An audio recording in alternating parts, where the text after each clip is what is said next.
Hi, my name is Catherine Fecto. I'm the assistant curator here at Old Sturbridge Village, and I'd like to welcome you to our newest exhibition, New England on Parade.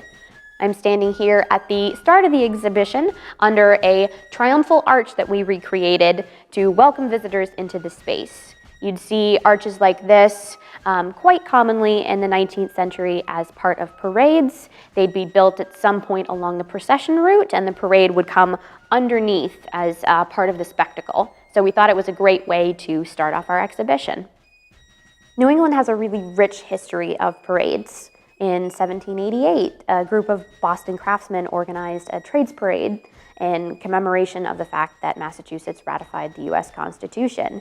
And so we wanted to explore that history while also looking at some of the other purposes that parades have had. Parades have been used to draw attention to social and political causes like temperance and suffrage. And so we wanted to spend some time on those aspects of parade history as well. We're starting our tour in the VC portion of our exhibition, which we've devoted to exploring the typical order of appearance in a 19th century parade. In parades like these, people were organized based on the social hierarchy of the time.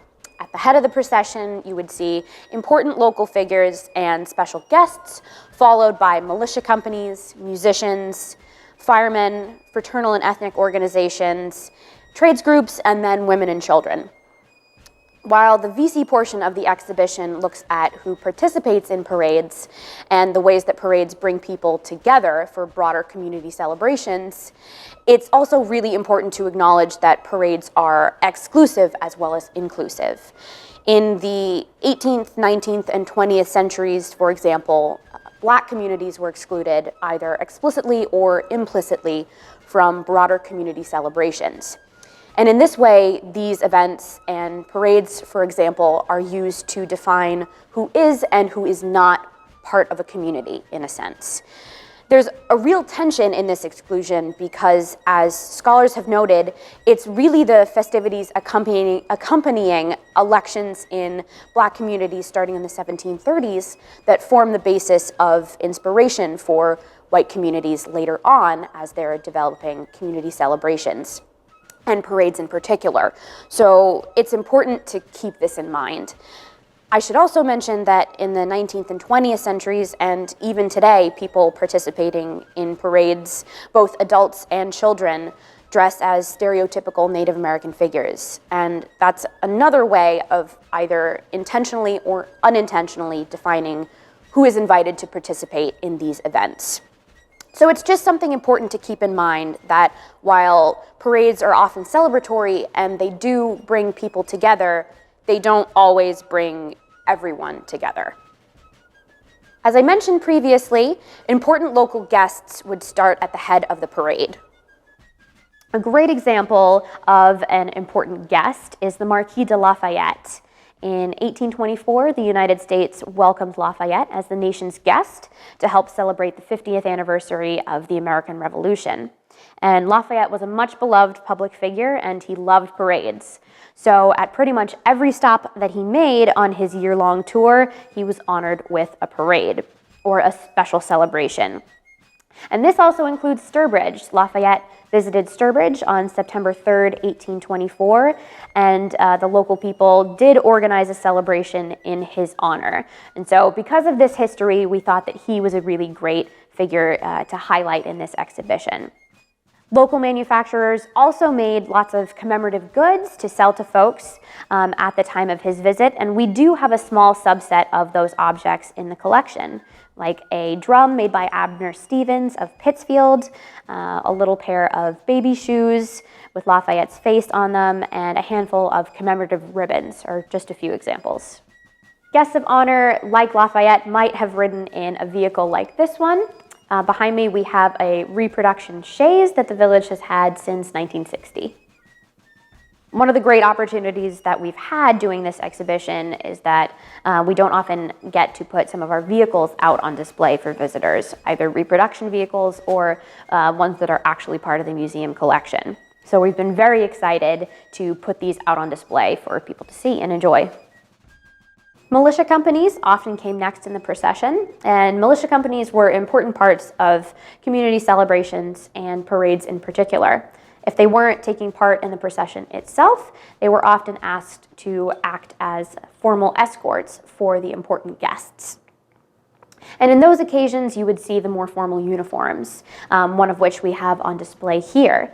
This coat belonged to an infantry officer in the Massachusetts Volunteer Militia, and it was made between the late 1830s and early 1840s. And this is just one example of uniform coats that we have in the museum collection. There are many more on display in our Militia exhibit, Armed and Equipped, which is currently installed on Gallery Row. Musicians come next after the militia companies, and I think for a lot of us, when we remember parades that we've been to or parades that we've participated in, we remember the sounds as well as the sights. So we really wanted to spend some time talking about musicians and their involvement in parades. You'd see two types of bands in 19th century parades. You'd see militia bands and then brass bands. Militia bands tended to be made up of more woodwind instruments and more drums, whereas brass bands, as the name suggests, were primarily brass instruments.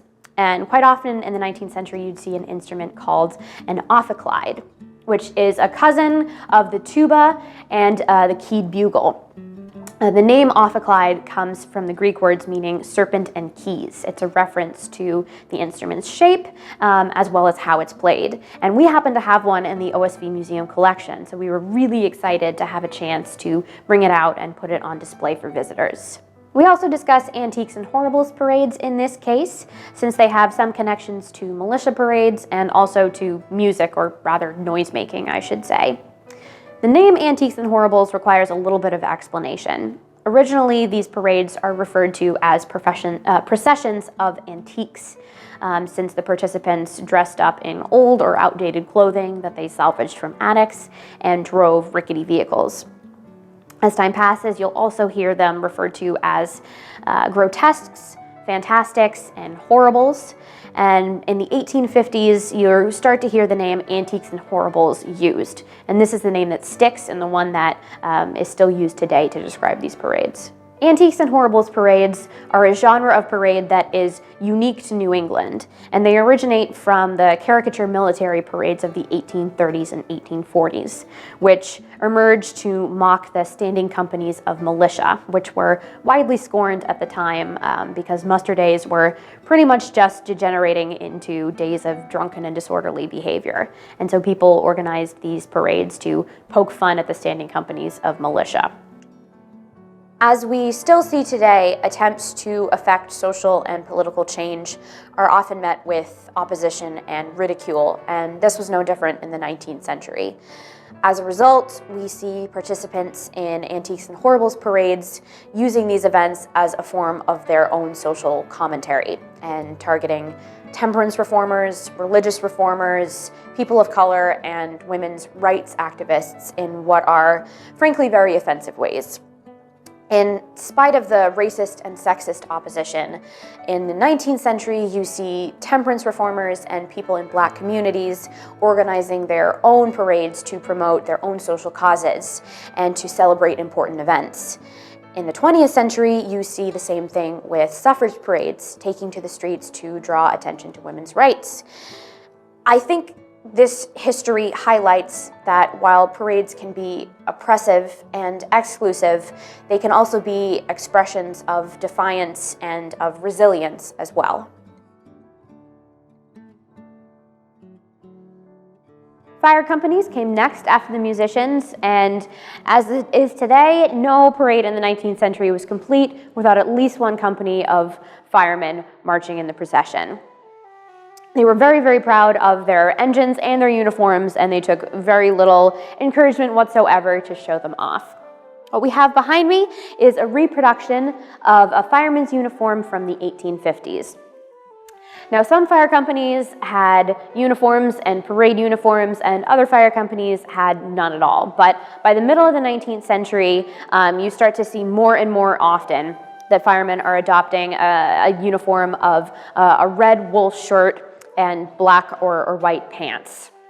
Keeping in mind that wool is, while not fireproof, it is somewhat fire retardant. It's not going to burst into flames. So that's obviously better for people who are going to be working with fire.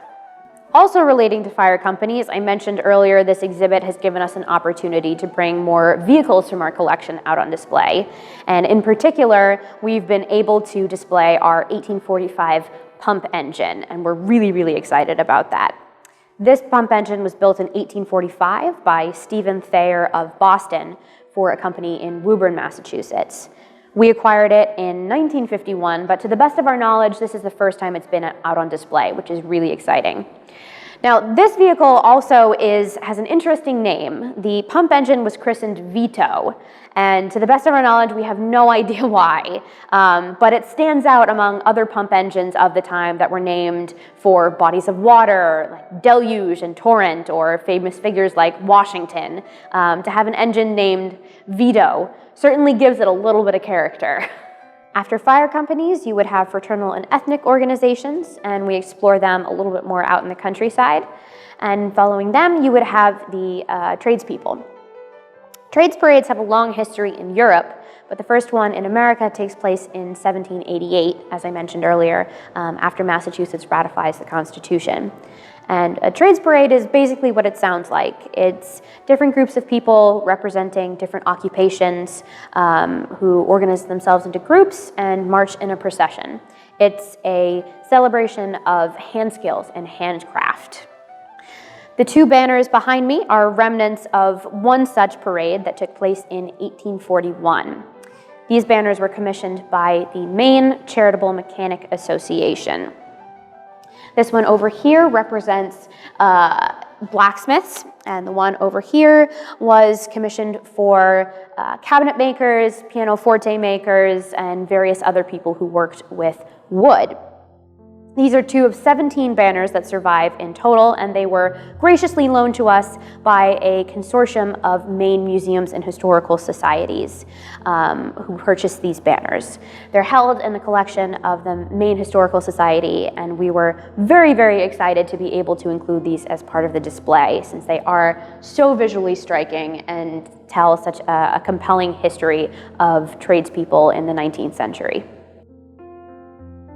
And children were one of the groups that came at the end of processions, though in the 19th century, their participation kind of varies in parades and public ceremonies.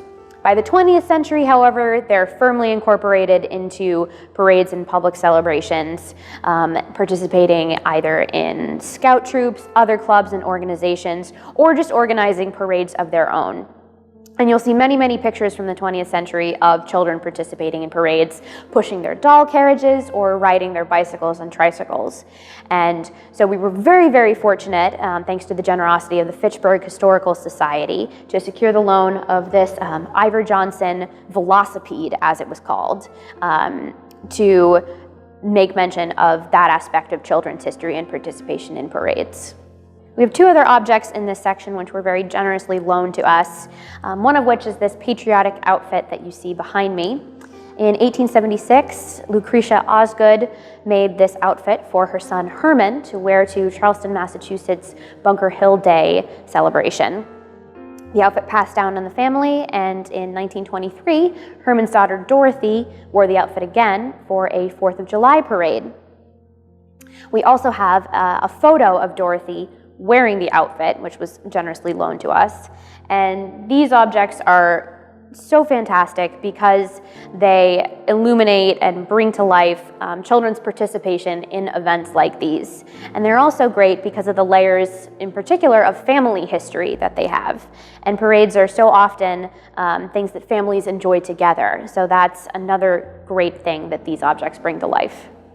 And finally, we have women. Women's participation in parades varied over time, since marching in parades was largely considered to be a man's activity. We do see women, however, invited to participate in 19th century parades as embodiments of allegorical figures. You would have women on floats where they would be protected from the other marchers, representing figures like liberty or Columbia and standing for these larger ideals related to the United States. Another tradition involved women dressed in white as symbols of purity, representing either the 13 colonies or the states of the Union, however many states there were at the time. It was considered an honor to be asked to participate in one of these floats, and so normally we see female relatives of important local people being asked to participate in these floats and symbolize states or colonies. Behind me, we have a representation of one of these floats. We have a young woman representing Massachusetts, and she is wearing actually a dress from the OSV Museum collection. It's an 1820, 1830s gown, and we were really excited to be able to bring it out and put it in front of people. It's also always very, very exciting to see a dress on an actual form rather than just on a hanger, since it really does transform the garment and bring it to life.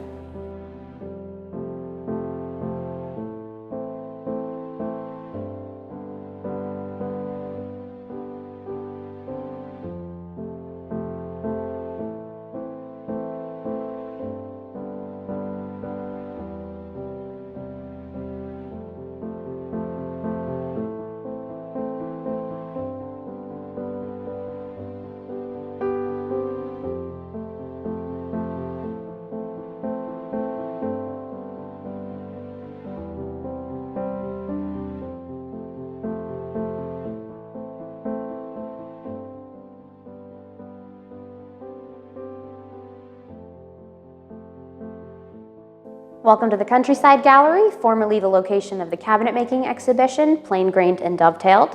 As I mentioned before, parades are big visual spectacles, and naturally people have used these to draw attention to social and political causes. And so in this space, we started dressing some of those. So probably the first thing visitors are going to notice when they walk into this space is the reproduction parade float behind me. This section of the exhibition talks about temperance. So what is temperance? In the 19th century, Americans drank a tremendous amount of alcohol. Some scholars have estimated that it's as much as 3 times what we do today. And some people were fearful that the amount of alcohol consumption was really a threat to moral and social good. And so these folks started forming societies in which they pledged to drink no wine or distilled spirits except when prescribed by a doctor. Remember that we're still in the window of time where some alcohol was considered to have some medicinal properties in small quantities. While some temperance societies, particularly those made up of clergymen and wealthy reformers, used more traditional solemn methods to draw people to their cause, other groups, particularly the Washingtonian societies and the leaders of the Cold Water Army, used more spectacles and other techniques to generate enthusiasm for their cause. And they often would organize parades and processions to draw attention to their work. On multiple occasions, these parades included an old oaken bucket float. In 1818, Samuel Woodworth wrote the poem The Old Oaken Bucket, in which he reminisced about the iron-bound bucket in the well at his childhood home and the cold, clear water that it dispensed. The poem was later set to music, and it became sort of a rallying song for temperance advocates who advocated drinking water instead of spirits. And we have multiple examples throughout the 19th century of various groups recreating the old oaken bucket scene on their parade floats. And so the one that we have behind me is loosely based on a float that appeared in an 1886 parade in Portland, Maine. Fraternal and ethnic organizations also actively participated in community events, and in this case we're highlighting the Freemasons in particular. The Freemasons are one of the largest fraternal organizations in the world. They originated from the Stonemasons Guild in England, and when English colonizers came to North America, they brought Freemasonry with them. Masons have enthusiastically participated in community events for centuries, as well as organizing processions of their own, particularly for important dates in the Masonic calendar. These events are well documented through history, and so that was a great resource for us. In these formal events, Masons would wear their aprons. The apron is the most important element of Masonic regalia, as it's a reference to the aprons worn by stonemasons in antiquity, as well as a nod to the importance of hard work. These aprons are white silk or leather and are elaborately decorated with symbols from Masonic iconography. The museum collection includes a great small subset of Masonic aprons, and so this was a great opportunity for us to put a number of those out on display for our visitors. Parades were also put to use for political causes, particularly to support different political candidates. We've highlighted the 1840 election in particular here, since it was a splashy election in terms of generating public support. The 1840 election pitted Whig candidate William Henry Harrison against Democratic President Martin Van Buren. Harrison took a cue from Andrew Jackson and ran a very flashy campaign with lots of events for the public and campaign rallies. Some of his supporters even built a large ball which they covered in campaign slogans and rolled around to promote Harrison's candidacy. In 1984, the Village actually built a reproduction of one of these balls and rolled it around for various events for the public. Parade torches are another important part of political parades, and we have quite a collection of those here at the Village. Most Americans worked during the day in the 19th century, so urban political organizers would arrange for rallies and parades to be held in the evening so more people could attend. Torches were used to illuminate these events, and political parade torches could sometimes be customized to show support for different political candidates. For example, one of the parade torches behind me is in the shape of a top hat. These were made for supporters of Benjamin Harrison, since his campaign slogan was "Grandfather's hat fits Ben too," as a reference to his grandfather, William Henry Harrison, who was elected president in 1840. Another of the torches behind me features an image of George McClellan, who ran against Abraham Lincoln in 1864. So in this way, these torches were used to do double duty. They not only provided light, but they showed support for different political candidates.